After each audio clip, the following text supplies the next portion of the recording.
परी और कुम्हार। बिरजू एक छोटे से गांव में रहता था। उनके विवाह के 8 साल बाद भी उनकी कोई संतान नहीं थी। बिरजू बहुत अच्छे मिट्टी के बर्तन बनाता था। रात भर बर्तन और खिलौने बनाता और दिन में अपनी दुकान पर जाकर बैठ जाता। उनके पास खाने भर का ही पैसा जुटता था। ठंड आने वाली थी।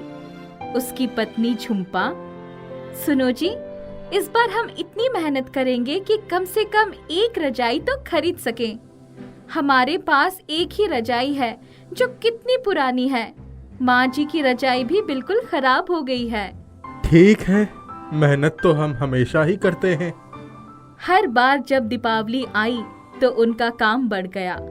बिरजू अपनी पत्नी झुम्पा के साथ सारी रात मिट्टी के दिए, खिलौने और लक्ष्मी गणेश की मूर्तियां बनाने में लगा हुआ था।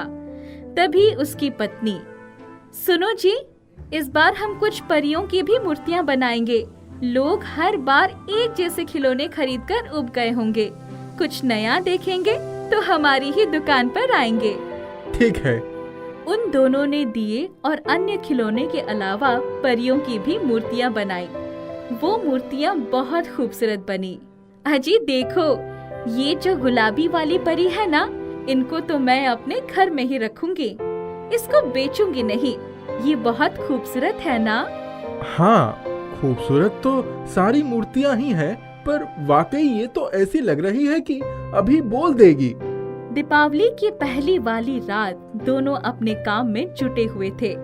तभी उनके कान में किसी के फुसफुसाने की आवाज सुनाई पड़ी। कल से तो मैं अकेली रह जाऊंगी। तुम लोगों को तो कोई ना कोई खरीद ले जाएगा, पर मुझे ये लोग अपने घर में ही रखेंगे। मैं भी तुम्हारे पास ही रहना चाहती हूँ। वैसे भी ये दोनों बहुत अच्छे हैं। दिन रात मेहनत करते हैं, अपनी बूढ़ी माँ की सेवा भी करते हैं। ना बाबा ना, मुझे यहाँ नहीं रहना है। मैं तो किसी अमीर आदमी के घर की शोभा बनूंगी। परियों की बातें सुनकर दोनों हैरान हो गए। हम तो सोच भी नहीं सकते थे कि हमारी बनाई मिट्टी की परियां बोल भी सकती हैं। तभी कमरे में उजाला हो गया और सभी परियां उनके सामने आ गई।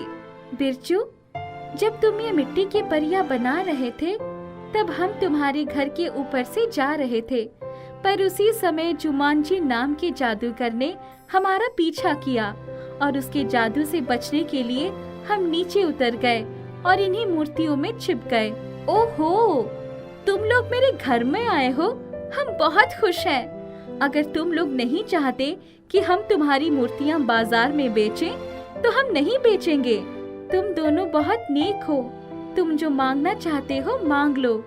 हमारे लिए बड़ी सौभाग्य की बात है कि तुम लोग हमारे घर आए। हमें कुछ नहीं चाहिए। परियां उनकी बात सुनकर बहुत खुश हुई। ठीक है, हम तुम्हें वरदान देते हैं कि तुम्हारा सारा सामान बहुत अच्छे दामों में बिक जाएगा। मैं तुम्हें वरदान देती हूँ कि तुम्हारे घर में एक संतान आ जाए। मैं तुम्हें कोई वरदान नहीं दूंगी। हाँ, ये अंगूठी रखो। जब तुम किसी मुश्किल में पड़ोगे, तब इस अंगूठी को पहनकर सिर्फ मुझे याद कर लेना। मैं आ जाऊंगी। बिरजू और झुम्पा कुछ कहते, तभी सारी परियां एक साथ उड़ गई। दोनों एक दूसरे का मुंह देखते रह गए। भोर होने वाली थी। चलो अब थोड़ी देर सो लेते हैं। सारे दिन जागना ही है। हाँ, मुझे भी बड़ी नींद आ रही है। सुबह के 9 बज गए थे। तभी, अरे बिरजू, आज दीपावली है। बेटा जल्दी उठ जा और नाश्ता पानी करके दुकान पर बैठ। वो दोनों जल्दी से उठे। झुम्पा ने फटाफट नाश्ता बनाया और बिरजू को खिलाते हुए बोली, तुम खाकर जाओ, मैं अभी आती हूँ। बिरजू जाकर दुकान पर बैठा ही था कि सारी भीड़ उसकी दुकान पर दिए और लक्ष्मी गणेश की मूर्तियाँ लेने आ गई। सुंदर सुंदर आकार के नन्हे नन्हे हाथी, घोड़े और चक्की देखकर सब बच्चे मचल रहे थे। देखते ही देखते उसकी दुकान का सारा सामान बिक गया। अरे, झुम्पा आज कहाँ रह गई? तभी उसने देखा कि झुम्पा सामान की टोकरी सिर पर उठाए आ रही है। अरे जल्दी आ, सामान खत्म हो गया है। चल, तू भी ग्राहकों को सामान देने में मदद कर। झुम्पा ने टोकरी रख दी और अरे सांस तो लेने दो। सांस लेने की फुर्सत ही नहीं है। वो दोनों बातें ही कर रहे थे कि तभी ग्राहकों का एक पूरा झुंड उनकी दुकान पर आ पहुंचा। अरे भाई, जल्दी से 50 दिए, लक्ष्मी, गणेश और चूल्हा चक्की मुझे दे दो। बिरजू ने उसे सामान दे दिया। देखते ही देखते 1 घंटे के भीतर सारा सामान खत्म होते देखकर झुम्पा, मैं जाकर सामान लाता हूँ, तब तक तू ही बैठ, वरना ग्राहक चले जाएंगे। अब तो ज्यादा सामान भी नहीं बचा होगा। जितना बचा है वही ले आता हूँ ना, कल सारे दिन आराम करेंगे।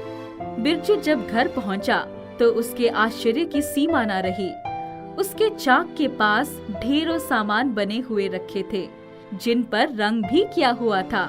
उसने बिना समय गंवाए सारे बर्तन टोकरी में भर लिया और दुकान पर आ गया। ये सामान कहाँ था? मैं तो थोड़ा सा ही छोड़ कर आई थी। वो बाद में सोचेंगे, अभी तो ग्राहकों को निपटाओ। एक आश्चर्यजनक बात और हो गई कि अब सामान खत्म ही नहीं हो रहा था। जितना बेचते उतना सामान फिर आ जाता। शाम हो गई पर उनकी दुकान पर भीड़ लगी रही। जब 8 बजे तो अरे, अब बंद कर देते हैं दुकान, चल घर चलते हैं, बहुत भूख लगी है। रात को 8 बजे सामान समेटकर घर चले गए। घर पहुँचे तो अरे, आज पूजा नहीं करनी है क्या बिरजू? मैंने सारी तैयारियां कर दी है, जल्दी से नहा धोकर आ जाओ दोनों। माँ, आज तो हमारे भाग्य खुल गए, ये देख कितनी कमाई हो गई। सब लक्ष्मी मैया की कृपा है। हाँ माँ जी, लक्ष्मी मैया और परी मैया दोनों की कृपा है। दोनों ने बैठकर दीपावली की पूजा की। उस दिन सब बहुत खुश थे। दूसरे दिन वो लोग जब सुबह उठे तो झुम्पा की तबीयत खराब हो गई थी। जब बिरजू उसे गांव की हाकिम के पास ले गया तो अरे भाई, तुम्हारे घर में खुशखबरी आने वाली है, मुंह मीठा कराओ। बिरजू और झुम्पा बहुत खुश थे। परी का दूसरा वरदान भी पूरा होने वाला था। अब तो बिरजू और झुम्पा अपने घर में सिर्फ परियों की मूर्तियां ही बनाते। कुछ महीनों के बाद उनके घर में फूल सी बच्ची ने जन्म लिया।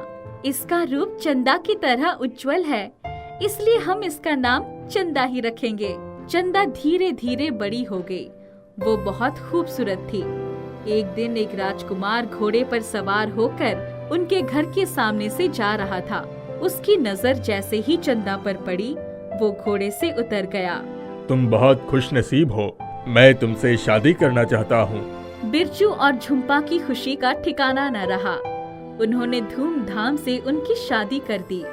चंदा चली गई थी, घर सूना हो गया था। कुछ ही दिनों बाद एक दिन चंदा वापस आ गई। माँ, मैं वहाँ कभी नहीं जाऊंगी। वो राजकुमार नहीं है, वो तो एक जादूगर है। मैं किसी तरह से उसके चंगुल से भागकर यहाँ तक पहुँची हूँ। झुम्पा को अचानक पीली परी की दी हुई अंगूठी की याद आ गई। उसने अंगूठी पहन ली और पीली परी को याद किया। पीली परी तुरंत हाजिर हो गई। परी रानी, आप ही कुछ कीजिए, मेरी बच्ची का जीवन बर्बाद हो गया। वो जादूगर अभी कबूतर बन जाए और तुरंत यहाँ आ जाए। तभी उनकी मुंडेर पर एक कबूतर आकर गुटुरगू करने लगा। तुम्हें जीने का कोई अधिकार नहीं है। कितनी लड़कियों और युवाओं को तुमने अपने जादू से कैद कर रखा है।